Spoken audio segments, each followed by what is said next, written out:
Hello दोस्तों, अगर कहानी अच्छी लग रही हो तो प्लीज़ वीडियो को लाइक कर दीजिएगा और चैनल पर नए हैं तो चैनल को सब्सक्राइब कर दीजिएगा। पारो दरवाजे के ओट में खड़ी हो बस रोए जा रही थी, पर उसके आंसुओं को सुनने वाला मानो वहाँ पर कोई नहीं था। हाय रे नियति, ये कैसा रंग दिखाया तूने। आई तो थी मैं अपनी प्यारी सी सहेली को सरप्राइज़ देने, पर मुझे कहाँ पता था कि तूने तो पहले से ही सरप्राइज़ तैयार कर रखा है। पर क्यों किया तूने ऐसा। रोते रोते पारो अपनी सहेली की तरफ देखती है तो और भी चीख कर रोने लगी। पारो को रोता देखकर वो औरत पारो की तरफ देखते हुए बोली, लो अब तुम कौन हो और यहाँ कैसे आई। जिसको देखो मुंह उठाकर चला आता है। घूरते हुए वो औरत बोली। पारो अभी भी बस रोए जा रही थी। उसका मन तो कर रहा था कि उसके सिर को दीवार में दे मारे, पर बस अपनी सहेली सुजाता के लिए चुप थी। पारो खुद को संभालते हुए लड़खड़ाते हुए कदमों से सुजाता की तरफ बढ़ने लगी, पर सुजाता को तो बिल्कुल भी भान नहीं था पारो के होने का। वो तो जैसे लग रहा था कि कोई मोम से बनी हुई बेजुबान गुड़िया खड़ी है। पारो ने कभी कल्पना भी नहीं की थी कि अपनी जान से भी ज़्यादा प्यारी सहेली को इस हालत में देखेगी। सुजाता अब वो सुजाता नहीं थी जो पारो को हमेशा हंसाती रहती थी। आज तो वो खुद को ही मानो भूल बैठी थी, बस पथराई आंखों से नीचे देखे जा रही थी। सुजाता की ज़िंदगी से मानो सारे रंगों ने एक साथ कट्टी कर ली थी, या यूँ कहें कि सारे रंग रूठ से गए थे। सफ़ेद साड़ी में लिपटी हुई सुजाता पत्थर की मूरत बनी बस खड़ी थी। पारो ने अपने दोनों हाथों को फैलाकर उसे अपनी बाहों में कसकर जकड़ लिया और एक छोटे से बच्चे की तरह फूट फूट कर रो रही थी और सुजाता के चेहरे को बार बार छूकर कह रही थी, सुजाता मेरी तरफ देखना, एक बार मुझे देखना, तुझे क्या हो गया, कुछ तो बोल। अभी भी सुजाता ज्यों की त्यों खड़ी थी। पारो, सुजाता मैं तेरी पार्वती। उसके चेहरे को अपनी तरफ करते हुए, एक बार, सिर्फ एक बार मुझे देख, ये क्या हो गया है मेरी जान, कुछ तो बोल, तेरी चुप्पी मेरा दम ही निकाल देगी, कुछ तो कह, एक बार मेरी ओर देख तो सही, सुजाता सुजाता। चीख चीख कर पारो उसके कंधे को झंझोड़ते हुए कहे जा रही थी, पर कोई फ़ायदा नहीं हुआ। सुजाता अभी भी चुप थी। पारो ने रोती हुई परी को अपनी गोद में उठा लिया और सुजाता को दिखाते हुए बोली, अरे पगली, इस बच्ची की तरफ तो देख, इसका क्या हाल होगा, जरा सोच तो। सुजाता ने सजल नेत्रों से पारो की तरफ देखा और उसके गले से लिपटकर बिलख बिलख कर रो पड़ी। पारो ने उसे अपनी बाहों में भरकर उसकी पीठ को बड़ी ही प्यार से सहलाने लगी। पारो भी यही चाह रही थी कि आज सुजाता जी भर कर रो ले, ताकि उसके हृदय की सारी पीड़ा आंसुओं में बह जाए। सुजाता की दर्द भरी सिसकियां थमने का नाम ही नहीं ले रही थी। काफ़ी देर तक दोनों सहेलियां रोती रहीं। पारो, भगवान ने मेरे साथ ऐसा क्यों किया, सिसकते हुए सुजाता बोली। उन्होंने मेरे दामन में कांटे क्यों डाल दिए, अब मैं कैसे जीऊंगी अपने पति के बिना, रोते हुए कह रही थी। पारो, पगली, तेरे पास तो मैं हूँ और परी भी है, तू अकेली थोड़ी है, चुप हो जा, बस प्यार से सहलाते हुए बोली। पारो, अब मेरा भी जीने का मन ही नहीं करता, मैं जीकर क्या करूँगी, सुजाता रोते रोते बोली। सुजाता, यही तो ज़िंदगी है, कभी खुशी तो कभी गम देता है, और फिर किसी के चले जाने से ज़िंदगी नहीं रुकती है, मेरी जान, उसके आंसुओं को पोंछते हुए बोली। और फिर परी का क्या होगा, इसने तो अभी दुनिया देखी भी नहीं है, इसके लिए तो जीना पड़ेगा ना, समझाते हुए बोली। सुजाता, मेरे पति मुझे छोड़कर हमेशा हमेशा के लिए चले गए, तू ही बता मैं कैसे जीऊँ। पारो कहती है, फिर तो मुझे भी कब का मर जाना चाहिए था, तू ही बता, तूने मुझे इतना पराया क्यों कर दिया, जो तू अपना दर्द भी नहीं बांट सकी मुझसे। सुजाता ने कहा कि क्या कहूँ, अचानक से मेरे साथ इतना बड़ा हादसा हो गया, ऊपर से मेरी सास के तानों ने मेरा जीना दूभर कर दिया था, क्या कहती मैं तुझसे, मुझे माफ़ कर दे यार।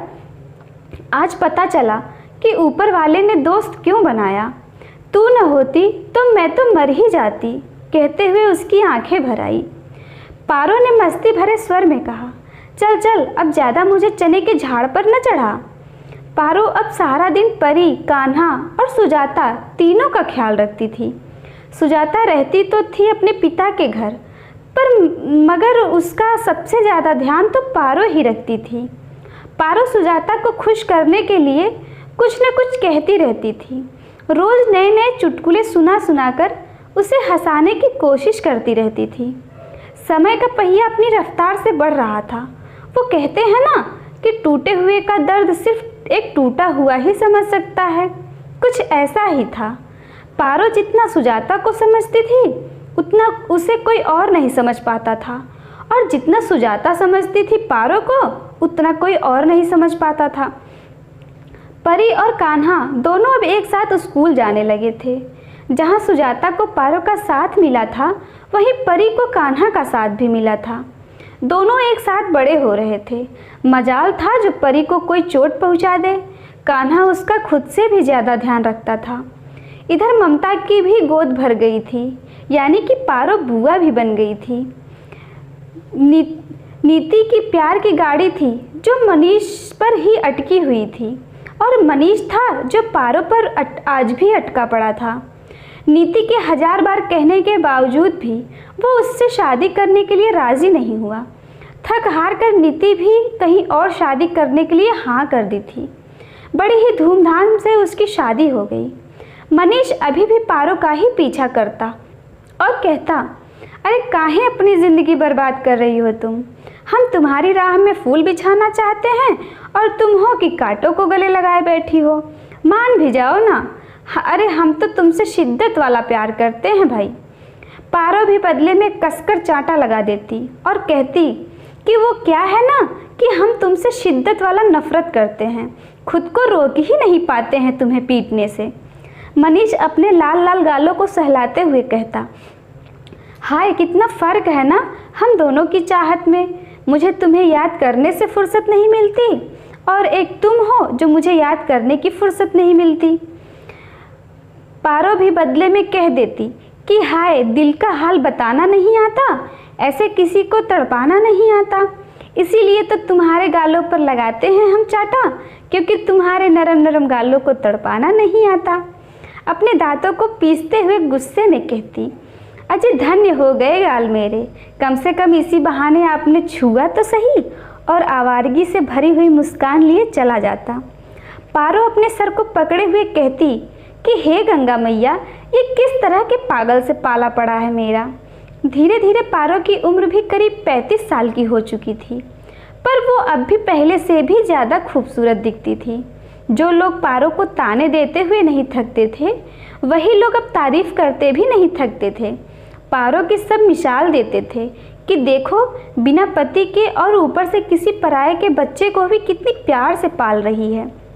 सच ही तो है, कान्हा तो हजारों मिल जाते हैं, पर यशोदा मैया और नंद बाबा कहीं कदाचित ही मिलते हैं। पार्वती सोचती कि क्या शिव को मैं याद होंगी या फिर वो मुझे भूल गए होंगे। शायद भूल ही गए होंगे, क्योंकि अगर याद रहती तो वो कभी तो मेरे पीछे आए होते। कहीं उन्होंने दूसरी शादी तो नहीं कर ली? नहीं, ऐसा नहीं कर सकते। वो अभी भी मुझसे ही प्यार करते होंगे। खुद ही सवाल करती और खुद ही जवाब भी देती। इधर शिव को जब भी पारो की याद आती तो उसका मन खिन्नता से भर उठता। उसे इस बात का एहसास होता था कि उसने पारो के साथ सिर्फ अन्याय ही किया है। मैं पारो के काबिल ही नहीं हूँ, इसीलिए भोलेनाथ ने मुझे जुदाई का तोहफा दे दिया। धन्य है पारो, अब तो मुझे भी नहीं पता कि कभी वो मुझे मिल पाएगी भी या नहीं। राम भी खुद से ही बातें करता। शिव।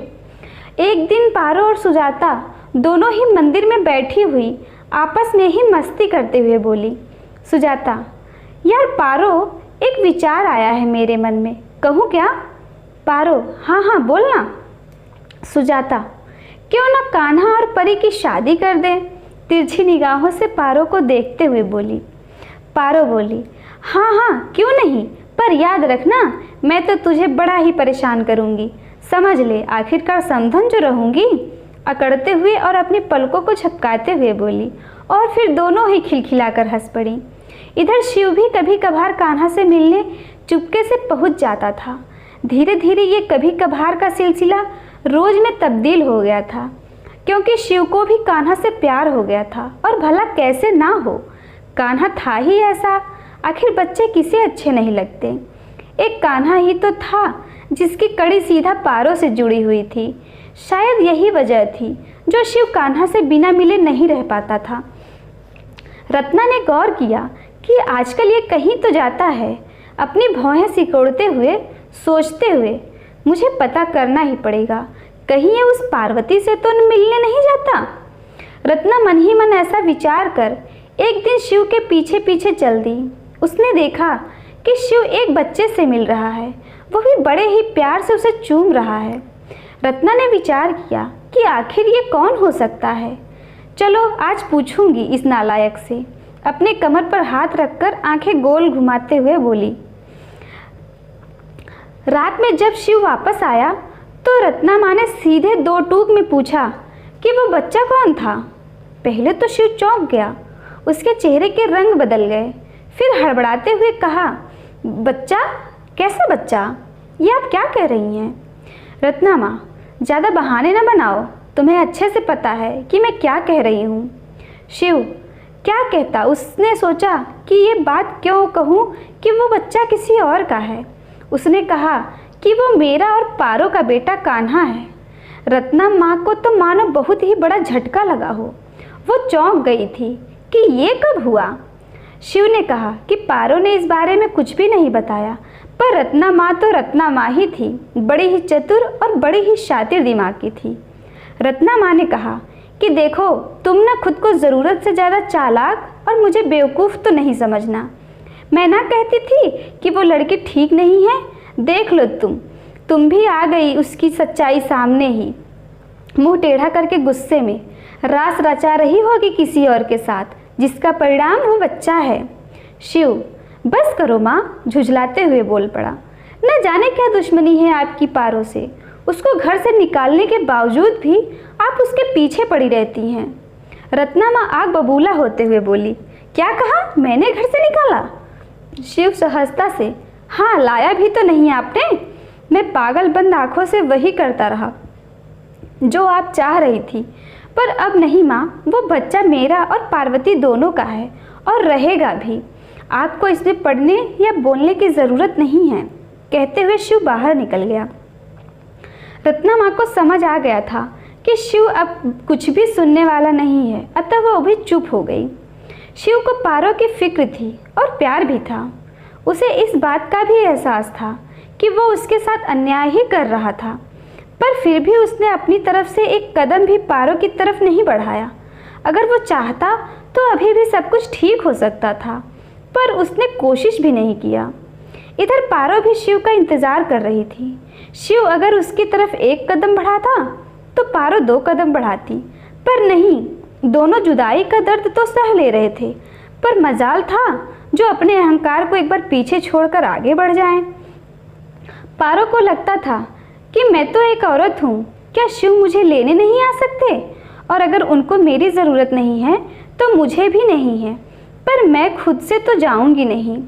इधर शिव भी यही सोचता कि जाना था तो फटाक से चली गई, एक बार भी मेरा इंतज़ार नहीं किया, तो फिर अब क्यों मेरी राह तक रही है?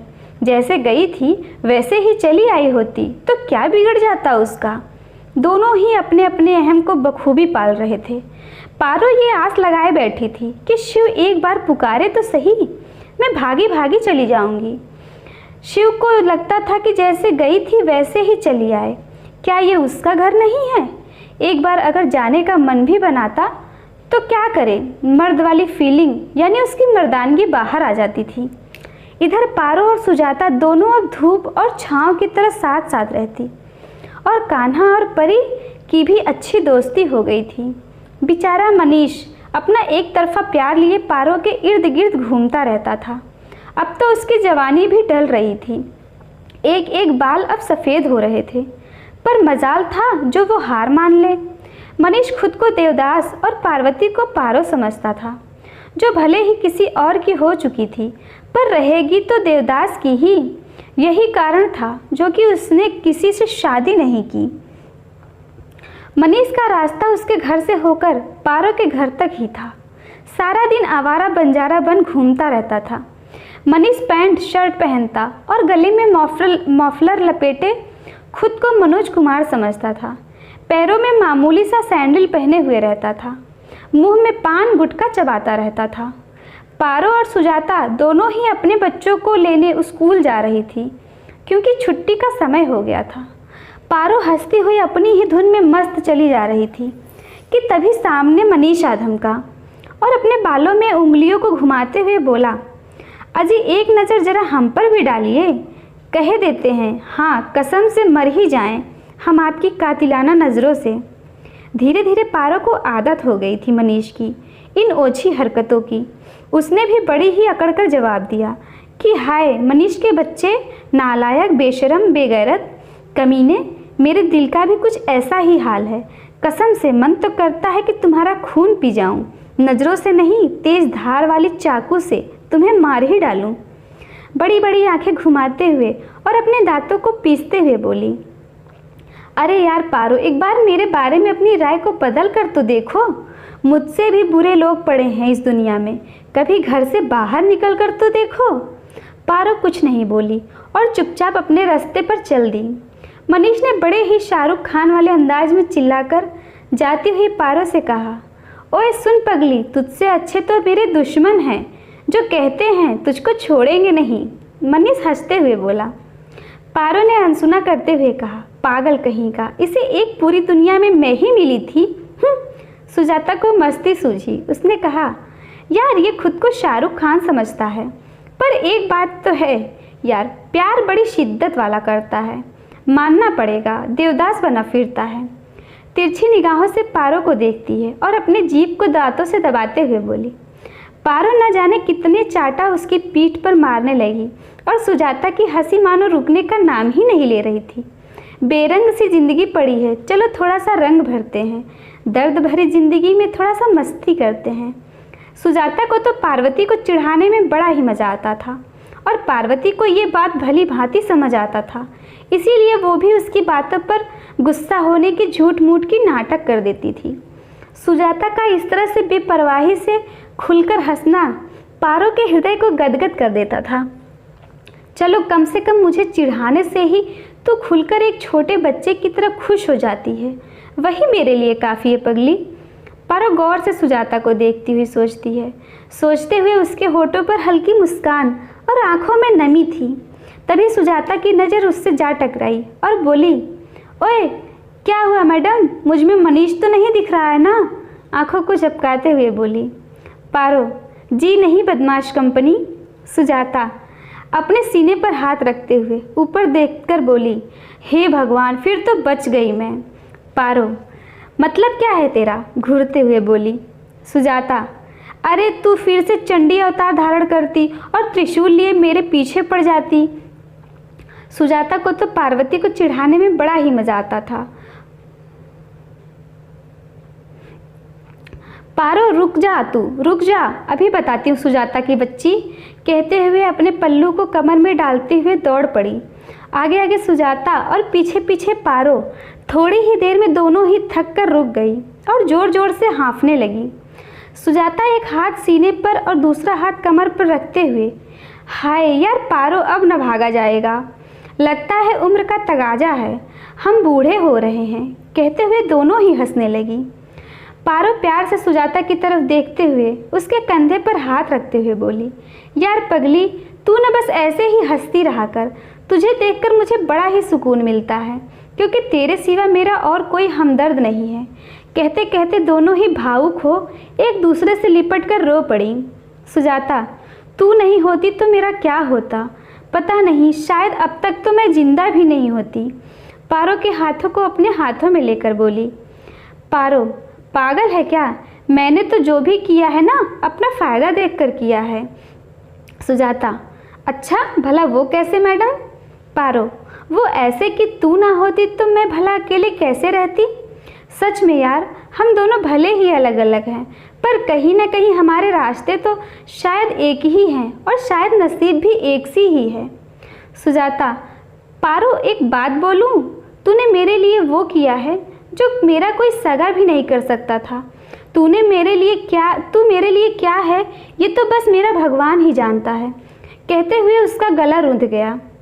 पारो, पगली, कभी अपनी कहना और मेरी सुनना, अपने दर्द को, अपने आंसुओं को अपने भीतर न समेटना। कभी मेरे कंधे पर सर रखकर तुम रोना, कभी तेरे कंधे पर सर रखकर मैं रो लूँगी, पर अकेले न तुम रहना न मैं रहूँगी।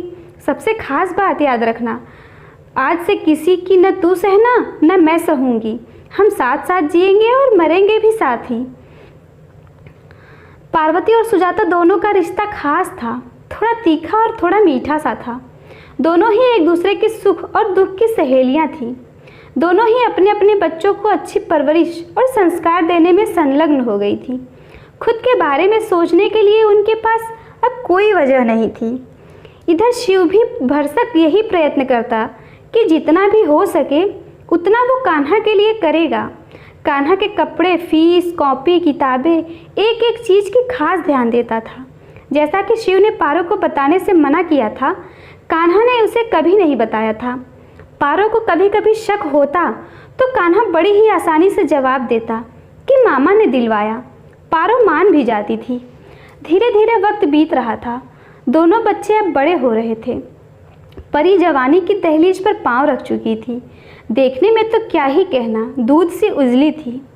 कान्हा तो बिल्कुल श्याम रंग यानी सांवला था, पर रूप उसका भी मन को मोह लेने वाला था। एक गोरी राधा सी और एक सांवला कान्हा सा, दोनों ही अपनी अपनी जगह पर बेस्ट थे। परी का स्वभाव थोड़ा सा नखरीला और चंचल था।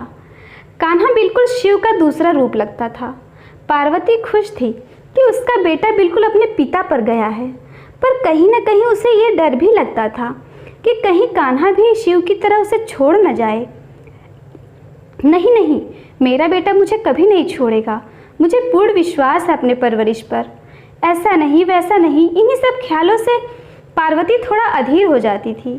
फिर अगले ही पल खुद के हृदय को समझा भी देती थी। यूँ तो शिव और पार्वती दोनों ही एक ही नदी की उस धारा की तरह थे, जो थे तो एक पर बहते अलग अलग दिशा में थे। पर इसके बावजूद भी दोनों को एक दूसरे की परवाह थी। दोनों एक दूसरे के लिए मंगल कामना किया करते थे। पारो के सर पर पहले से भी ज़्यादा जिम्मेदारी थी। कान्हा के साथ साथ वो अपने भाई के भी दोनों बच्चों को संभालती थी। पारो का भतीजा बड़ा ही शैतान स्वभाव का था और भतीजी वो बहुत चुलबुली थी। पारो जितना प्यार अपने बेटे से करती थी उतना ही भाई के बेटे से भी करती थी। उसे इस बात की चिंता हमेशा खाए जा रही थी कि कहीं कान्हा को कोई बता न दे कि वो मेरा सगा बेटा नहीं है। इसी चक्कर में पारो साए की तरह उसके आगे पीछे भागती रहती थी। कभी भी कान्हा को अकेला नहीं छोड़ती थी। पारो को दुनिया से ज़्यादा डर तो अपनी छोटी माँ का ही था कि वो ही न कभी कह दे। पारो के लिए कान्हा की परवरिश आसान नहीं था, पर फिर भी वो हार मानने वालों में से बिल्कुल नहीं थी। पारो के पिता कान्हा से बहुत प्यार करते थे। वो हर छोटी छोटी ज़रूरतें पूरी करते थे। छोटी माँ का क्या कहना, एक बार तो सूरज भले ही न उगे, पर छोटी माँ का स्वभाव कहाँ बदलने वाला था। उनका तो सारा दिन किचकिच किचकिच चलता रहता था। पहले तो सिर्फ पारो थी, पर अब कान्हा भी था। हे भगवान, न जाने किसका खून उठा लाई है ये कलमुही। दोनों माँ बेटे मेरा एक पाँव खून रोज जलाते हैं। वो मुआ शिवदास अपना बोझ मेरे सर मढ़ गया। आग लगे उसे, कीड़े पड़े उसे। अपने दांतों को पीसते हुए गुस्से में कहे जा रही थी छोटी माँ। कान्हा भी बड़ी देर से अपनी नानी की कड़ी हुई बातों को सुन रहा था और बोला, मेरी छोटी नानी, क्या मैं आपके लिए पानी लाऊं? छोटी माँ, वो भला क्यों? कान्हा को लाल लाल आंखें दिखाते हुए बोली। कान्हा, वो क्या है ना, आपका गला जो सूख जाता होगा मुझे और मेरी मम्मी को कोसते कोसते। फिर तो छोटी माँ का क्रोध चरम सीमा पर पहुँच जाता और वह बिना रुके बिना थके शुरू हो जाती। तो पूछो ही ना, मजाल था जो उन्हें कोई चुप करा पाता। कान्हा को बुरा लगता भी था। एक दिन उसने कहा, मम्मी मैंने आज तक आपसे अपने पापा के बारे में कभी भी कुछ नहीं पूछा, पर क्या आप मुझे कुछ बताएंगी? पारो, अच्छा आज भला इसकी नौबत कैसे आ गई? क्या तुम्हें मुझसे कोई शिकायत है? कान्हा, नहीं मुझसे आप कोई शिकायत नहीं है, पर फिर भी मुझे ये जानना है कि आप इतना सब क्यों सहती हैं? पापा होते तो हम सब एक साथ रहते ना, तो आपको भी इतना सब कुछ सहना नहीं पड़ता। हाँ, तुझे क्या पता, आज हमारा जो भी हाल है उसके करता धरता तुम्हारे पापा ही हैं बच्चा, बुदबुदाते हुए पारो बोली। कान्हा, कुछ कहा क्या आपने? पारो, नहीं नहीं, मैंने तो कुछ भी नहीं कहा बेटा। पारो अपने बेटे के माथे को चूमते हुए बोली, मेरा राजा बेटा, तुम बहुत ही समझदार हो, तुम किसी की बातों को मत सुना करो। भगवान ने हमें दो दो कान दिए हैं ताकि एक कान से हम अच्छी बातों को सुने और दूसरे से बुरी बातों को निकाल फेंकें। कान्हा अपनी माँ के समझाने पर चुप जरूर हो जाता था, पर उसके कोमल मन को आघात जरूर लगता था। उसे भी अब जानना था कि उसके पिता कौन हैं, कहाँ रहते हैं, दिखते कैसे हैं, वगैरह वगैरह। कहीं न कहीं पारो अपने लाडले के मन में उठ रहे तूफान को समझ चुकी थी और उसे इसका भी अंदेशा हो गया था कि आगे चलकर ये तूफान एक बवंडर का रूप ले लेगी, जिससे सिर्फ तबाही आएगी और मेरे दोनों हाथ कहीं फिर से खाली न हो जाएं। कहीं ऐसा हो गया तो मैं क्या करूँगी?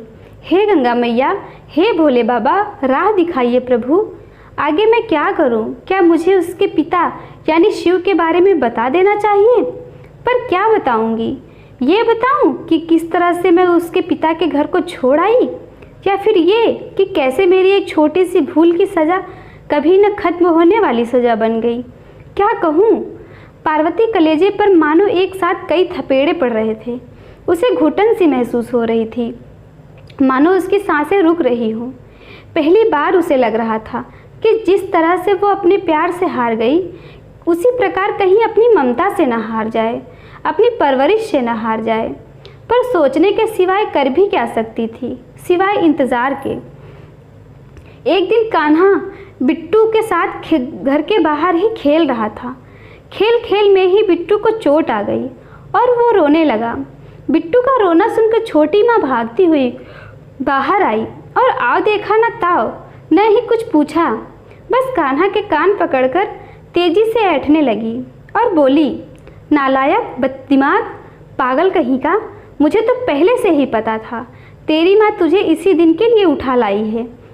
न जाने किसका पाप है तू, न बाप का पता है और ना ही खानदान का पता है, न जाने किस गंदी नाली का कीड़ा है तू, जैसी माँ वैसा बेटा। खबरदार मेरे दोनों बच्चों से दूर ही रहना।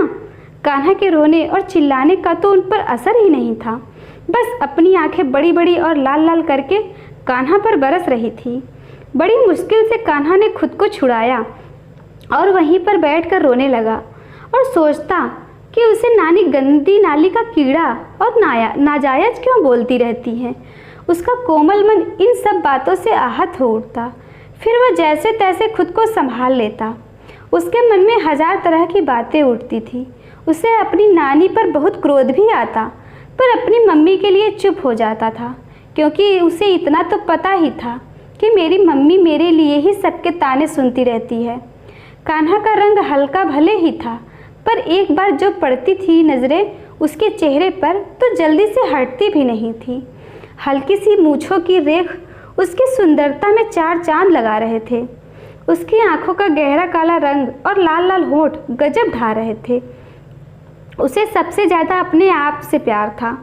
शीशे के सामने खड़े हो खुद को देखना उसे बड़ा ही अच्छा लगता था। कभी उसे ऐसा करते हुए पारो देखती और अपनी भौहों को ऊपर ही करके इशारों में पूछ लेती कि क्या बात है छोटे उस्ताद, आजकल बड़े शीशे वीशे देख रहे हो, बड़े हो रहे हो, लड़कियां उड़कियां पटाने का इरादा तो नहीं?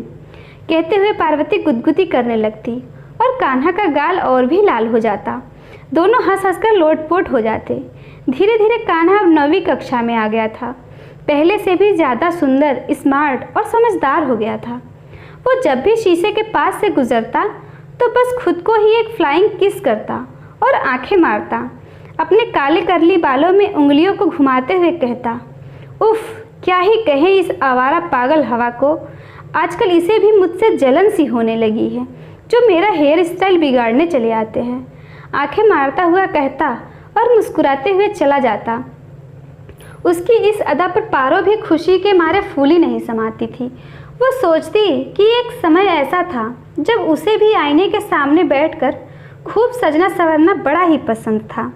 बिल्कुल वही अदा उसके बेटे में भी है। हाय, मैं वारी जाऊं अपने लगते जिगर पे, अपने सोने सोने लाल पे।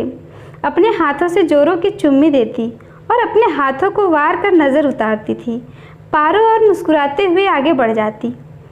कान्हा स्कूल जाते समय रास्ते में ही परी को लेता, फिर दोनों ही साथ में जाते।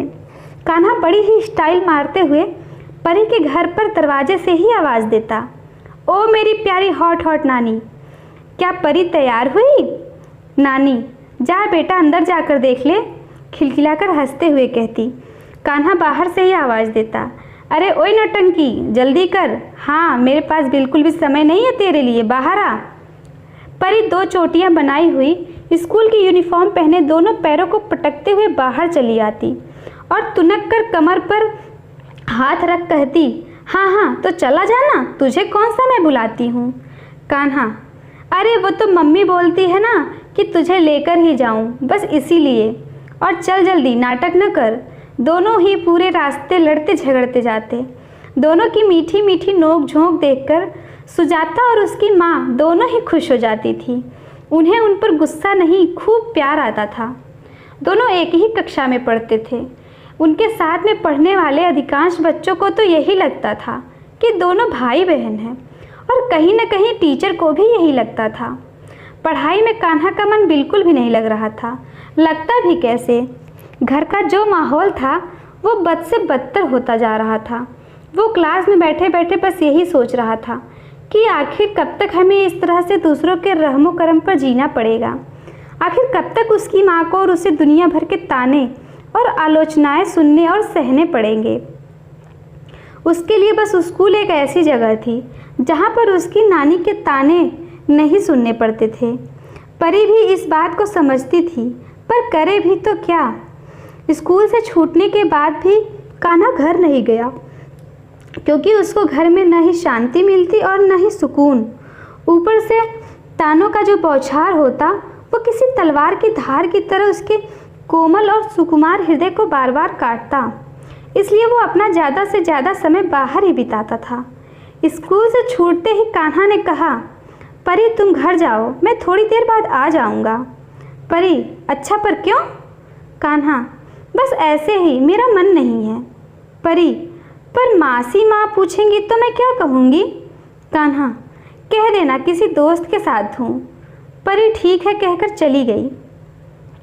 परी के जाने के बाद कान्हा सीधा गंगा मैया के किनारे पर पहुँच गया और वहीं घाट पर बैठ गया।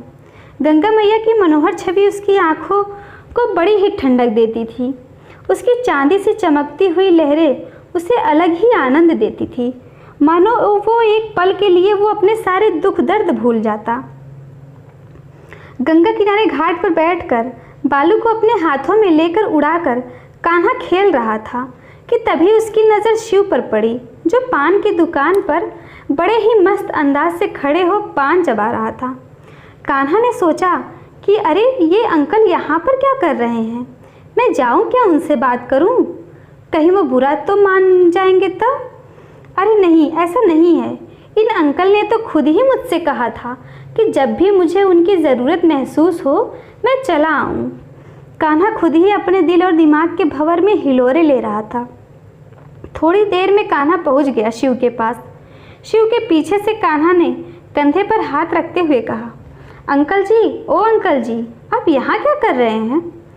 कान्हा को देखते ही शिव की आंखों में मानो चमक आ गई और उसने बड़ी ही खुश होकर जवाब दिया, क्यों बेटा जी, पहले आप बताओ कि आप क्या कर रहे हो यहाँ पर?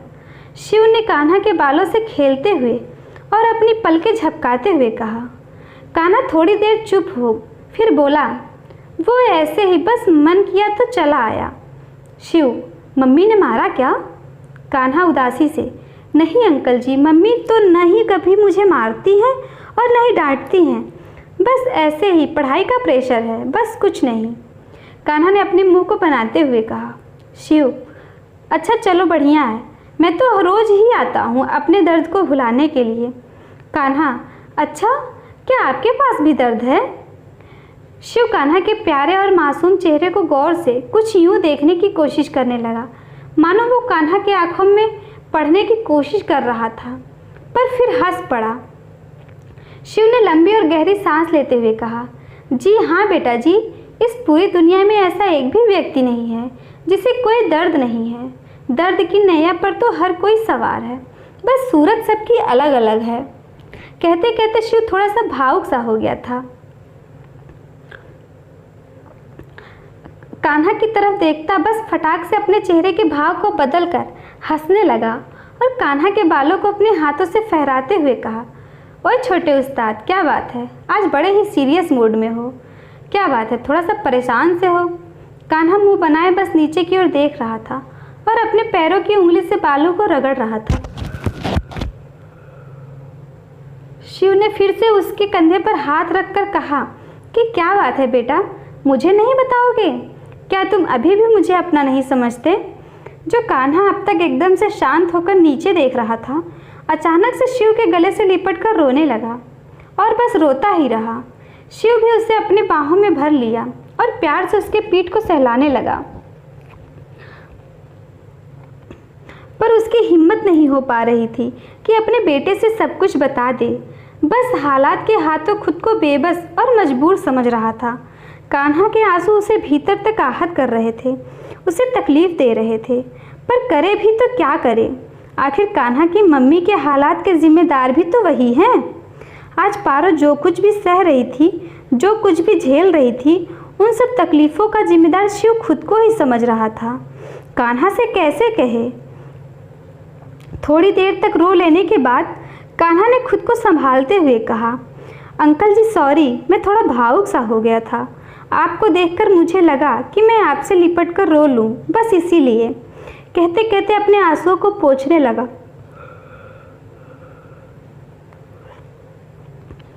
शिव ने कहा, बेटा जी आपका जब भी दिल करे आप बेझिझक भागकर मेरे पास आ जाना। कोई आपका साथ दे या न दे, पर मैं हमेशा आपके साथ खड़ा रहूँगा। कान्हा ने जी कहकर सर हिलाते हुए सहमति दे दी। कान्हा ने अपनी बात को आगे बढ़ाते हुए कहा, अच्छा तो आप अभी थोड़ी देर पहले क्या कह रहे थे? कैसा दर्द है आपको? शिव ने बड़ी ही चतुराई से बात को इधर उधर घुमाते हुए कहा, अरे कोई ना, मुझे देखकर आपको लगता है कि मुझे कोई दर्द छू भी सकता है? वो आता तो है, पर मैं तो उसका भी बाप हूँ। किसी और का पता बता देता हूँ, फिर मजाल है जो वो मेरे पास भी भटके। कहते हुए शिव चुटकी बजाता और हंस पड़ा। कान्हा ने बड़ी ही मासूमियत भरी नज़रों से शिव को देखा और कहा कि अंकल जी मेरी मम्मी के घर का पता ना दे दीजिएगा, वैसे ही वो सिर्फ दर्द में ही दिन रात जलती रहती है, अब और नहीं। कहकर कान्हा का चेहरा फिर से उदास हो गया और शिव के भी चेहरे का रंग उड़ गया। उसके पास अब एक शब्द भी नहीं बचा था जिससे वो कान्हा को कहकर समझाता, इसलिए चुप रहना ही मुनासिब समझा। कान्हा, अच्छा तो अब मैं चलता हूँ अंकल जी, बाद में फिर मिलूँगा। शिव, ओके बेटा जी, पर आइएगा ज़रूर। कान्हा, जी बिल्कुल आऊँगा। कहते हुए कंधे पर टंगे हुए बैग को सही करते हुए चला गया। शिव भी जाते हुए कान्हा को बस अपलक देख रहा था। शिव का कलेजा आत्मग्लानि से तो भर उठा था, पर साथ ही ये सोच भी रहा था कि शायद ईश्वर ने पारो को मेरे लिए तो बनाया ही नहीं है, वरना एक तिनके मात्र से हमारा रिश्ता थोड़े ही टूट जाता। ईश्वर ने तो मेरी पारो को एक खास मकसद के लिए धरती पर भेजा है, और वो है कान्हा। हाँ, कान्हा के लिए तो पारो आई है, ताकि वो एक निसहाय बच्चे को अपना नाम दे, उसे माँ की ममता से वंचित न रहना पड़े। इधर पारो कान्हा का बेसब्री से इंतज़ार कर रही थी, सोच रही थी कि हे गंगा मैया, ये लड़का भी न जाने कहाँ रह जाता है। मैं इधर उसकी चिंता में मरे जा रही हूँ, पर इसे मेरी कुछ नहीं पड़ी है। आने दो, आज तो उसकी खैर नहीं। मेरी जान निकल रही है, पर अभी तक नहीं आया। ऊपर से परी भी कह रही थी कि बड़ा ही उदास था। मारे घबराहट के इधर उधर टहलते हुए बड़बड़ाए जा रही थी कि उसकी जान में जान आ गई। सामने से कान्हा थके थके कदमों से चला आ रहा था। पारो अपनी साड़ी के पल्लू से अपने माथे का पसीना पोंछती है और गहरी सुकून भरी सांस लेते हुए बोली, हे भगवान, तू कहाँ रह गया था? तुझे पता है ना मैं परेशान हो जाती हूँ। और परी कह रही थी कि तू गंगा किनारे पर जाके बैठा था, क्यों? कान्हा, बस यूं ही मम्मी, मुझे वहाँ जाना अच्छा लगता है, इसीलिए चला जाता हूँ। पारो, पर तुझे पता है ना मुझे तेरा वहाँ जाना बिल्कुल भी नहीं पसंद है। पारो बड़ी बड़ी आंखें करके कान्हा को डांटते हुए बोली।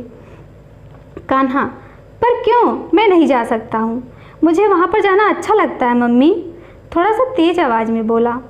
पारो, अच्छा ठीक है बेटा, पर मुझे बिना बताए नहीं जाना। और अब चलो हाथ मुँह धो लो और खाना खा लो। कान्हा को खाना खाते हुए नानी के 1000 ताने शुरू हो जाते। हे भगवान, काम करना काज का, दुश्मन अनाज का, करना धरना है नहीं कुछ, बस एक थरिया खाना ठूसने बैठ जाता है। जैसी माँ वैसा बेटा, दोनों के दोनों बेहया और बेशरम बेगैरत हैं। अपने मुंह को चमकाते हुए बोली। कान्हा, मम्मी। पारो, हाँ। कान्हा, कब तक हम दोनों नानी की इन जली कटी बातों को यूं ही सुनते रहेंगे? मुझे नहीं अच्छा लगता है, कभी कभी तो मेरा मन होता है कि मैं घर आऊं ही ना। पारो, ना मेरे बच्चे, ऐसा करना भी मत। मेरा क्या होगा? किसके सहारे मैं जीऊँगी, ये तो सोचो। नानी का क्या है, आज है कल नहीं रहेगी, और वह बूढ़ी भी तो हो रही है। पर तुम उसकी बातों को नज़रअंदाज करना सीख लो, यही हमारे लिए अच्छा रहेगा। कान्हा भी चुप हो गया। कहता भी तो क्या कहता, उसे भी अपनी मम्मी की बात सही लगी। पारो फिर से रोज़मर्रा के कामों में व्यस्त हो गई। कान्हा का मन अशांत तो था ही, पर आज शिव का प्यार से भरी हुई बाहें बार बार याद आ रही थी और एक अनजाना सा सुख दे जा रही थी। कान्हा भी खुशी से फूला नहीं समा रहा था। वो सोचता कि काश अंकल जी उसके पापा होते तो कितना अच्छा होता। मम्मी ने तो पापा के बारे में कुछ नहीं बताया, पर मुझे विश्वास है पापा होते तो शायद ऐसे ही होते। कान्हा अपने मन में ही 1000 तरह के सवाल कर रहा था और खुश भी हो रहा था। जितनी बेचैनी कान्हा को थी शिव से दोबारा मिलने की, उससे भी ज़्यादा बेचैनी तो शिव को हो रही थी कान्हा से मिलने की। दोनों को एक दूसरे की चिंता थी, परवाह थी।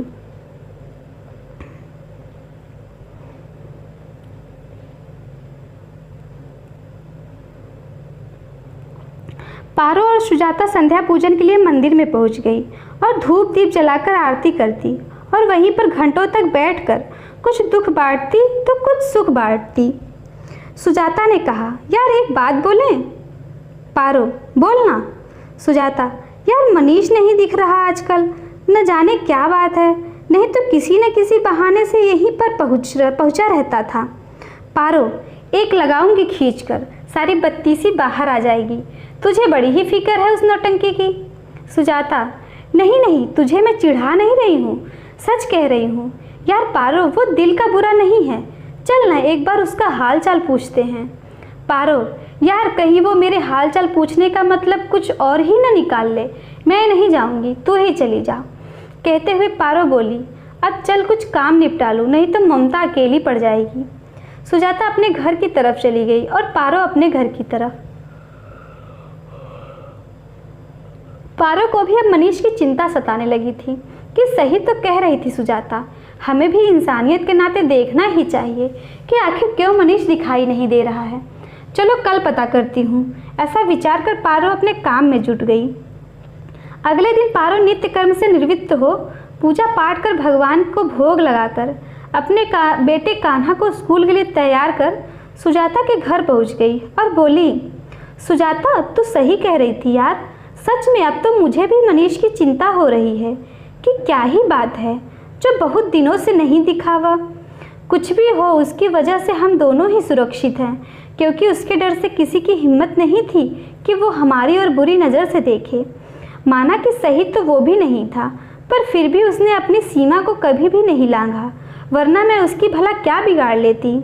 सुजाता, हाँ पारो, ये तो तू 100 आने सच कह रही है। उसकी वजह से कम हम दोनों ही सुरक्षित हैं। और तूने सही सोचा, कहीं गुजर न गया हो बेचारा। पारो, हे भगवान क्या कह रही है तू? शुभ शुभ बोल, बेचारे के माँ बाप होंगे, कम से कम उनके लिए तो सोच। सुजाता, अरे हाँ मेरी माँ, अब चल तो। पारो, हाँ हाँ चल चलते हैं।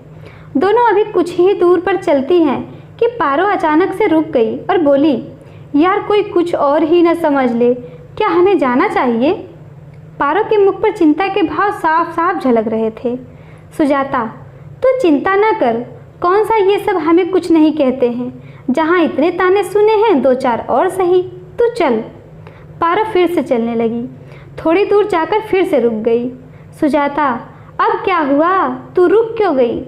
पारो, यार एक बात तो मैं भूल ही गई। सुजाता, वो क्या? पारो, अरे यार उसका घर तो मुझे पता ही नहीं है। सुजाता सर को पकड़कर, हे भगवान, ये लड़की भी ना। चल तू मेरी मैया, मुझे पता है उसका घर, बस अब चल। आंखों से इशारे करते हुए बोली।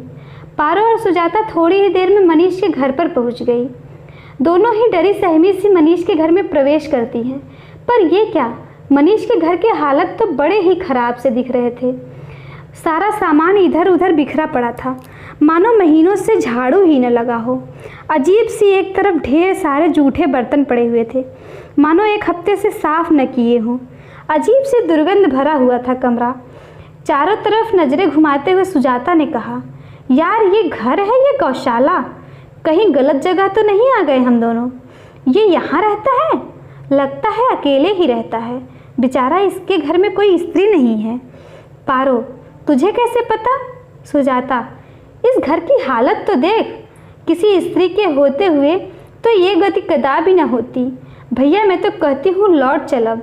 पारो, अब आए हैं तो ऐसे कैसे लौट चलें? तू पीछे हट, मैं देखती हूँ। सुजाता को पीछे खींचते हुए बोली। पारो, हाँ सही कह रही है तू, लगता है ये बंदा अकेले ही रहता है शायद, यहाँ के हालात देखकर तो यही लग रहा है। तभी किसी के खांसने की आवाज़ सुनाई दी। दोनों ही आगे बढ़ रही थी कि सामने वॉशरूम से मनीष एक छोटे से टॉवल से हाथ मुंह पोंछते हुए बाहर निकला ही था कि सामने पारो और सुजाता को देखकर रुक गया। मनीष अपलक पारो को देखे जा रहा था, मानो उसे ये एक सपना सा लग रहा था। उसे यकीन ही नहीं हो रहा था कि उसके सपनों की देवी पारो खुद चल कर आई है, वो भी उसके घर पर। हे गंगा मैया, कहीं हम सपना तो नहीं देख रहे हैं? मनीष अपनी आंखों को मींचते हुए बोला। पारो, नहीं नहीं, मैं ही हूँ। मनीष की बड़ी बड़ी आंखें और भी बड़ी हो गई और वो टकटकी लगाए पारो की तरफ देखते हुए बोला, ओहो, तभी हम सोचे कि आज हमारी बाईं आंख क्यों फड़क रही है, तो ये माजरा था। और तो और, आज तो मेरी धड़कनें भी रेलगाड़ी के इंजन की तरह धुक धुक करके तेज आवाज़ क्यों कर रही है। अब हम समझे, हमारे शरीर का एक एक अंग अपनी खुशी बयां कर रही थी साला, हम ही बेवकूफ़ नहीं समझ पा रहे थे। बड़ी ही मस्ती भरे अंदाज में मनीष कहता चला गया, कहीं ये सपना तो नहीं? हाय, ज़रा मुझे कोई चिमटी तो काटे। खुद को चिमटी काटते हुए कहा, उफ, ये तो सच है। पारो, तुम कैसे हमारे गरीब खाने में आई? एक बार दिल से आवाज़ तो देकर देखती। कसम से साला, हम मड़ी कड़िका घाट पर भी सोए हुए रहते ना, तो भी यमराज को भी वापस लौटा देता और उठकर एक पैर से तुम्हारे पास दौड़ा चला आता। इतना ज़्यादा प्यार करते हैं हम तुमसे। पारो को तो उल्टा उसकी बातों पर गुस्सा आ रहा था और वो पछता रही थी कि मैं आई ही क्यों इस बैल बुद्धि जड़ बुद्धि के घर पर। किसी तरह से खुद को काबू में करते हुए पारो ने कहा, अरे अरे बस बस, एकदम से चुप। तुम्हारी तबीयत ठीक है या नहीं, बस यही जानने के लिए हम दोनों आए हैं। तुम ना ज़्यादा उड़ो ना, और अब तुम ना इसका कोई और मतलब ना निकाल लेना। हाय, मुझे खुद पर इतना तो यकीन था कि कोई मुझे छोड़ तो सकता है पर कभी भी भूल नहीं सकता। मनीष मस्ती भरे अंदाज में बोला और वहीं गिर पड़ा। अरे अरे, इससे क्या हुआ? सुजाता, यार हमें तो आना ही नहीं चाहिए था, गलती कर दी मैंने तेरी बात मानकर। चल अब उठाने में मेरी मदद कर। पारो ने सुजाता से चेतावनी भरे अंदाज में कहा। सुजाता, हाँ बाबा, तू परेशान ना हो, लग रहा है काफ़ी दिनों से उसने कुछ भी खाया नहीं है, शायद कमजोरी की वजह से बेहोश हो गया है। दोनों मिलकर उसे उठाती हैं और एक चौकी पर सुला देती हैं। सुजाता इधर उधर देखती है तो पास ही में एक बाल्टी में पानी और उसमें एक गिलास पड़ा हुआ था। सुजाता पानी ले आई और मनीष के मुंह पर पानी का छिड़काव करती है और वो उठ गया। मनीष जैसे ही उठने की कोशिश कर रहा था कि तभी पारो उसे डांटते हुए बोली कि हे भगवान, तुम क्या हो? पूरा का पूरा बैल बुद्धि हो। तुम चैन से नहीं रह सकते हो क्या? मंदबुद्धि कहीं के। लेटे रहो चुपचाप। ज़्यादा बकवास किए तो अभी के अभी हम दोनों ही यहाँ से चली जाएंगी, फिर करते रहना अपनी नौटंकी। मनीष बस इशारे से कहा कि चुप रहूँगा मैं, और एकदम से शांत हो गया। पारो, अच्छा ये बताओ कि तुम्हें क्या हुआ है? मनीष कुछ नहीं बोला। पारो फिर बोली, बोलो भी या फिर मुंह में दही जमा लिए हो? मनीष, अरे अभी तो तुमने ही कहा है कि हम बस चुप रहें, सो हम चुप हैं। पारो सर को पकड़कर, हे भगवान, किस पागल से पाला पड़ा है मेरा। मनीष, अब सोच लो, कभी कह रही हो बोलो, कभी कहती हो चुप रहो। क्या करना है हमें साफ साफ बता दो। पारो दोनों हाथों को जोड़ते हुए बोली, हाँ भाई हाँ, बोलो। मनीष, यार अब तो ये जुल्म ढा रही हो हम पर, कृपया हमें भाई ना बोलो। इससे तो अच्छा था कि तुम यहाँ आती ही नहीं। पारो खींच गई और बोली, देखो ज़्यादा नौटंकी ना करो वरना कसकर एक कनपटी पर जड़ देंगे। मनीष ने कहा कि अच्छा ठीक है, बताता हूँ। मनीष, अरे कुछ नहीं, कुछ दिनों से मुझे बॉडी में दर्द हो रहा था और बुखार सा लग रहा था। जब टेस्ट कराया तो टाइफाइड और मलेरिया निकला। बस आके तुम्हारे सामने ही हैं, देख ही रही हो। पारो, तुम्हारा और कोई नहीं है क्या? मनीष, जी नहीं, हमारा यहाँ पर कोई भी नहीं है, पर गांव में हमारे अम्मा बाबूजी और भैया भाभी हैं। सुजाता, तो बुलाए काहे नहीं उनको? मनीष, जी इसलिए कि वो लोग ना बस हमारी शादी के पीछे नहा धोकर पड़े रहते हैं। सुजाता, तो कर लो ना। मनीष, नहीं जी, हम नहीं कर सकते हैं, क्योंकि हम तो अपने मन के मंदिर में पहले से ही एक देवी को बैठा लिए हैं। अब जब जगह नहीं बची है तो कैसे कर लें? मनीष तिरछी नज़रों से पारो को देखते हुए कहा। पारो फिर से उसकी बात को काटते हुए बोली कि सुजाता, ज़रा देखना कुछ खाने को है भी या नहीं। सुजाता बोली, क्या पारो, इतना छोटा सा तो कमरा है, अगर कुछ होता तो दिख ही जाता। लगता है कि इसने कुछ दिनों से सिर्फ शायरियाँ ही बनाई हैं, खाना नहीं। पारो और सुजाता दोनों पहले तो मनीष का कमरा ठीक करती हैं और साफ़ सफाई करती हैं, उसके बाद उसके खाने पीने की व्यवस्था में जुट जाती हैं। थोड़ी ही देर में रोटी और सब्जी बनाकर मनीष को खाने के लिए देती हैं। मनीष भी खाना खाकर दवा लेता है और अपने बिस्तर पर लेट जाता है। मनीष मन ही मन इतना ज़्यादा खुश था कि क्या ही कहना। उसका मन तो कर रहा था कि खूब नाचे, खूब गाए, अपनी खुशियों को कैसे व्यक्त करे, उसे समझ ही नहीं आ रहा था। पर पारो और सुजाता उसकी आंखों की चमक से ही समझ रही थी कि उसके भीतर क्या चल रहा है। पारो ने कहा, देखो अब हम चलते हैं, तुम आराम करो। और हाँ, एक बात और, कान खोल कर सुन लो, आज मैंने जो भी किया है वो सिर्फ इंसानियत के नाते किया है। तुम्हें इसका कोई और मतलब निकालने की ज़रूरत नहीं है। तुम्हारी जगह पर कोई और होता तब भी मैं यही करती। मनीष सिर्फ हाँ में सर हिला दिया और चुप हो गया, पर मन ही मन खुश था। उसे इतने में ही संतोष मिल रहा था कि ये भी मेरे लिए अनमोल पल है।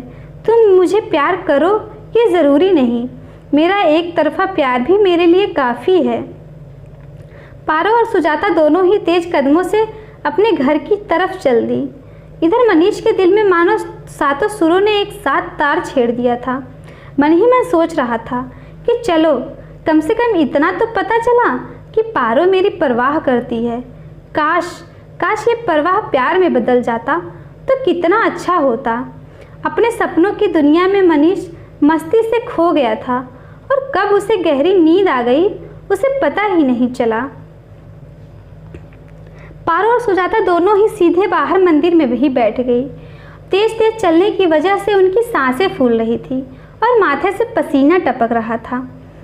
पारो ने मंदिर वाले नल से पानी निकालकर खुद भी पिया और सुजाता को भी पिलाया।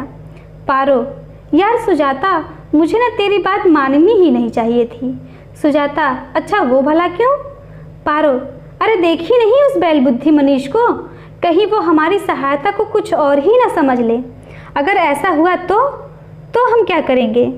सुजाता, अरे कुछ नहीं होगा, तू ना बेकार में ही इतना टेंशन ले रही है। पहले तो तू नहीं डरती थी किसी से भी, शेरनी बनी फिरती थी, पर अब क्या हुआ? तू कब से डरने लगी मेरी शेरनी? पारो, हाँ वो इसलिए कि पहले की बात कुछ और थी।